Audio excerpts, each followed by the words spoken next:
3 veces diputado al Congreso Nacional, pero inició como... 4 para corregir. 4 veces. Cuatro, sí. Sí. Pero inició como regidor. Así es. Cuando el Gran Santo Domingo Así era es. solo el Distrito Nacional. Correcto.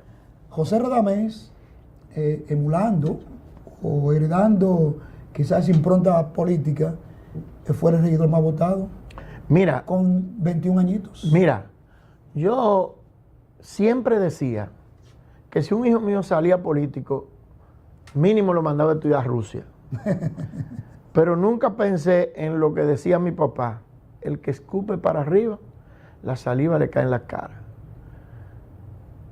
No pudo ser más que un ejemplo lo que sucedió con José.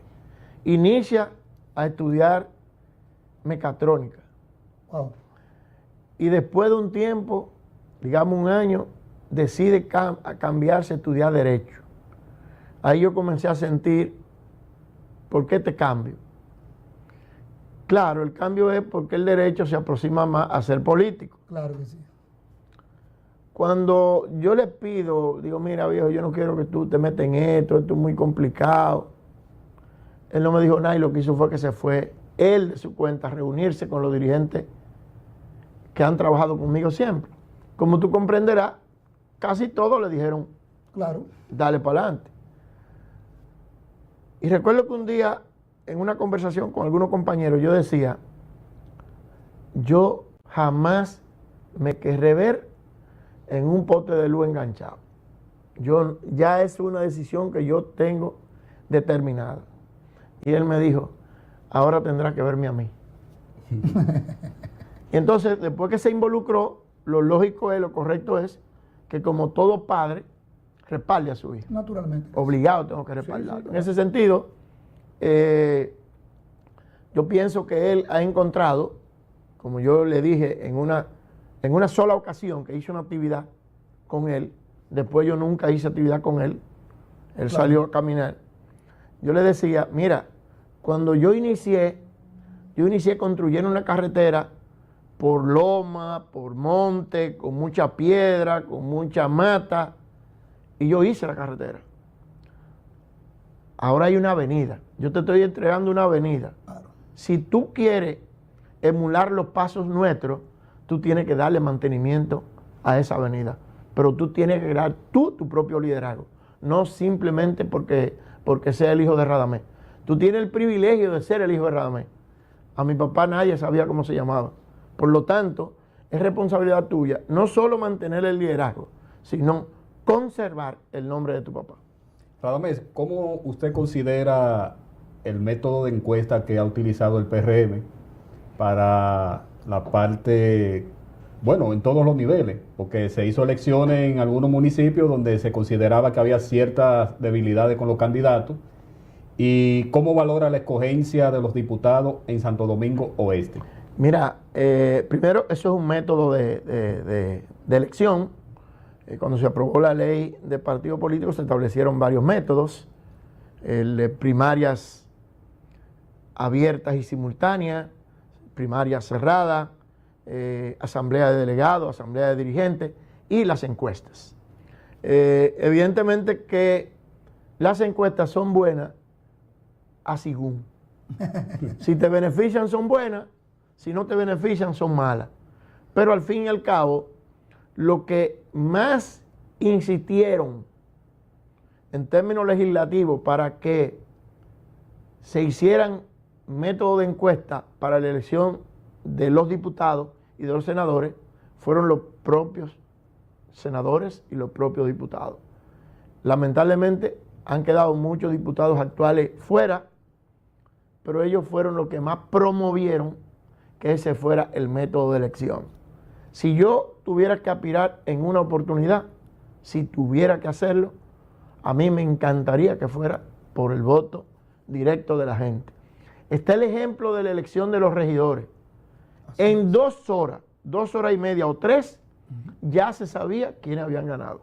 Pero no porque me lo diga un delegado, sino porque yo podía verlo en una pantalla. 65 precandidatos. Correctamente. Wow. Pero a las 2 horas y media, 3 horas, ya se sabía quiénes habían ganado. Lo que quiere decir que este proceso, y con esto quiero felicitar a la Junta Central Electoral, este proceso fue tan transparente que te da a ti la oportunidad de decir, si en algún momento aspiro, me gustaría que sea el método de elección que se utilice, porque esa es la única herramienta en la que tú puedes demostrar si sí o si no la gente está contigo. Antes de que usted se marche a DIACAP, queremos que nos clarifique el fenómeno Francisco Peña. Es un fenómeno ese señor. Usted que ha vivido en el municipio toda su vida prácticamente desde que vino de su pueblo y ha hecho política tanto en el distrito pero más en el municipio. Francisco Peña acaba de perder hace 3 años y pico de Andújar. ¿Y cómo es posible que este señor acaba de llegar al PRM y hoy es el candidato del partido? Varias razones. Adelante. No es que es un fenómeno, es que es un trabajador. Okay. Y él perdió y él no se desconectó de la gente. Otros ganamos y nos desconectamos de la gente. Pero además, el voto de los PRMistas mayoritariamente estuvo en contra de él. ¿Por qué? Él apenas sacó un 35%. El otro 65% votó en contra. Así es.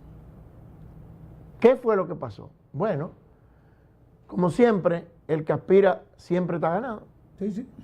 Yo hice todo el esfuerzo habido y por haber para que por lo menos Andújar y mi querido amigo, el diputado Elías Báez, se pusieran de acuerdo. Cuando logro, en principio Elías no quería, y cuando logro que Elías quiera, entonces Andújar fue el que no quiso. Y entonces yo a partir de ahí dije, bueno, ustedes serán los responsables si Francisco gana o no. Porque Francisco con un poco de voto le va a ganar a ustedes, que van a tener la mayoría de los votos si se unifican. Pero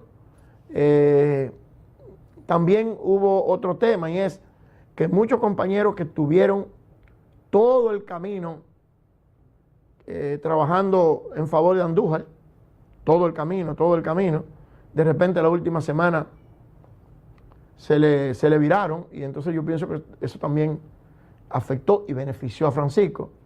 Ahora, sea fenómeno o no, sea bueno o malo, ese es el candidato del Partido Revolucionario Moderno, y lo que nos queda a nosotros es sumarnos a trabajar en beneficio de que Francisco pueda ser electo alcalde. Yo creo que Francisco tiene que venir con otro libro.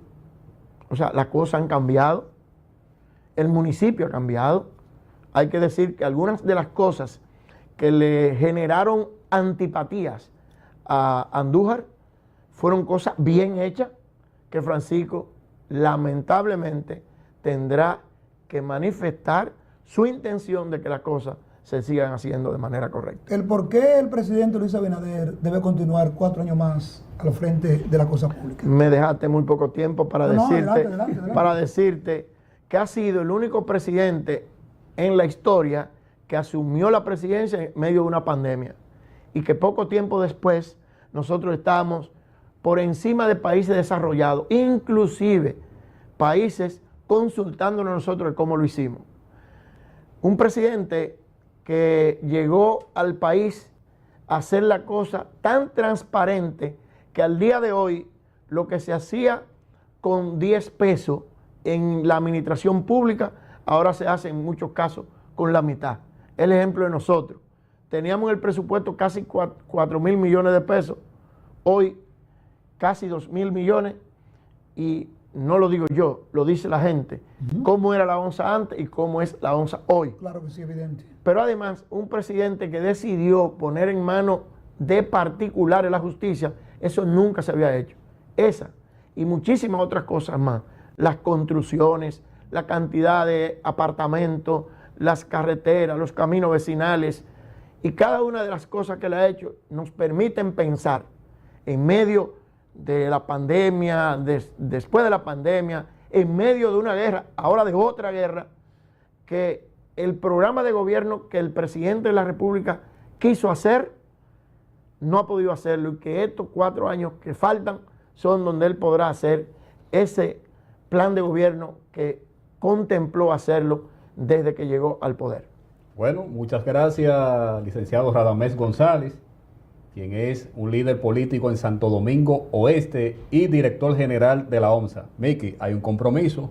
Claro que sí. Le faltó tiempo a Sí, le Radamés. faltó Sí, claro, claro, Hay claro. una segunda parte de Hay esta una segunda entrevista. parte, así Cuando es. ustedes quieran. Sí, sí, sí. Muchas gracias, Radamés González. A ustedes, recuerden la sintonía con su espacio Sin Tapujos y la programación de Hilando Fino TV. Será pues hasta el próximo sábado, Junior. Me Sí. están haciendo señas ya. Bye bye.